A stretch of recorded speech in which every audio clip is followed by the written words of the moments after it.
আসসালামু আলাইকুম। আমি এই ভিডিওতে ইলেকট্রন এবং প্রোটন নির্ণয় করা শিখব। আচ্ছা, এখানে আমি যদি এখানে যে কোনো একটা মৌল আমরা চিন্তা করতে পারি, সেটা হতে পারে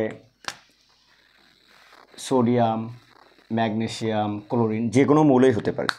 তো আমরা একটু পরিচিত হই, এটা কি। এখানে কোনো মৌলের উপরে যেটা দেওয়া থাকবে সেটা হবে ভর সংখ্যা, অর্থাৎ এ হচ্ছে ভর, নিচে যেটা দেওয়া থাকবে সেটা হবে পারমাণবিক সংখ্যা। পিতে প্রোটন সংখ্যা, ইতে ইলেকট্রন সংখ্যা, এনতে নিউটন সংখ্যা। তো এগুলা যে কোনো একটা প্রতীক থেকে আমাদের নির্ণয় করতে বলে। যেমন আমি যদি এখানে ধরি সোডিয়ামের অবশ্যই উপরে ভর সংখ্যা 23 এবং পারমাণবিক সংখ্যা কত থাকবে 11। একটা জিনিস আমরা সবসময় মনে রাখবো, সেটা হলো এই জেড সমান পি, এই দুইটা সবসময়ই সমান থাকবে। তো আমরা নির্ণয় করি। আচ্ছা, এখানে এর মান কত হবে? যেহেতু উপরে আছে এ, তার মানে ভর সংখ্যা কত হবে? 23। আচ্ছা, যেহেতু জেড নিচে আছে, তাহলে এটা কত হবে? পারমাণবিক সংখ্যা কত হবে? 11। কি বলছিলাম আমি? প্রোটন এবং পারমাণবিক সংখ্যা, অর্থাৎ পারমাণবিক এবং প্রোটন সংখ্যা দুইটা সমান হবে, তার মানে প্রোটন সংখ্যা এখানে কত হবে? 11 হবে।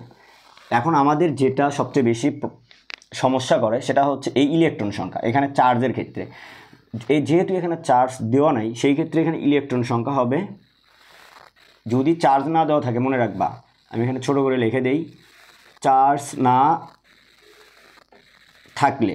না থাকলে জেড পি এবং ই সমান হয়। যেহেতু চার্জ নেই সেহেতু সমানই হবে, তার মানে এটা হবে 11। এখন কথা হচ্ছে চার্জ থাকলে কি হবে? এই ইলেকট্রনের চার্জ থাকলে কি হবে? ধরো এখানে আমি প্লাস চার্জ দিলাম, যদি এখানে প্লাস থাকে এখান থেকে 1 মাইনাস হবে, তাহলে এখানে আমরা কত ধরতে পারি?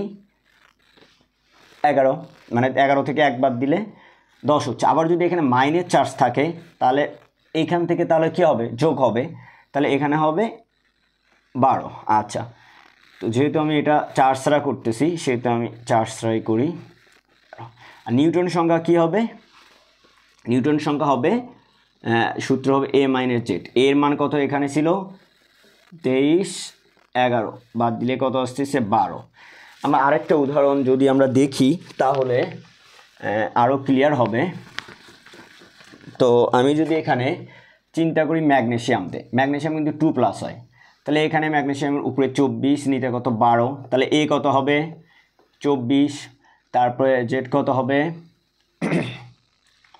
12, এবং পি কত হবে? আমি বলছিলাম জেড এবং পি দুইটা সবসময় সমান হবে, অর্থাৎ এটা হয় 12।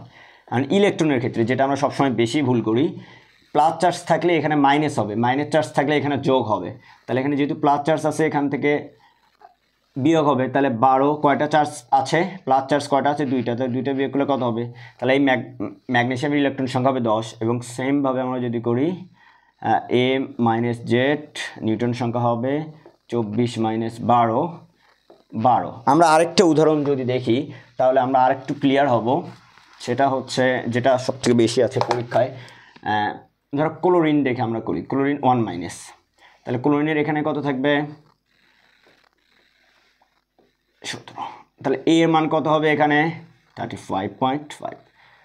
তারপরে জেডের মান কত হবে? 17। এবং পি, অলওয়েজ জেড পি দুইটা সমান হবে, বারবার বলতেছি, তাহলে এটা কত হবে? 17 হবে। এখন ইলেকট্রন, এখানে যে কটা এখানে মাইনাস থাকলে এখানে যোগ হবে, এখানে মাইনাস থাকলে যোগ হবে, প্লাস থাকলে বিয়োগ হবে। তাহলে 17 কয়টা প্লাস যোগ, যেহেতু মাইনাস আছে যোগ হবে 1, অর্থাৎ এটা হবে কত? 18। আর নিউটন সংখ্যা কত হবে?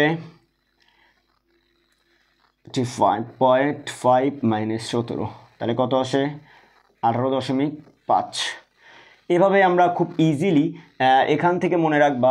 বেশিরভাগ পরীক্ষাতে খ নম্বর এবং MCQ খুব আসে বেশি পরিমাণ। এখানে এরকম করে দিয়ে বলে যে ইলেকট্রন, এখান থেকে বলে ইলেকট্রন প্রোটন বের করো। তো আমরা আশা করতেছি আমাদের আর কারো সমস্যা হওয়ার কথা না।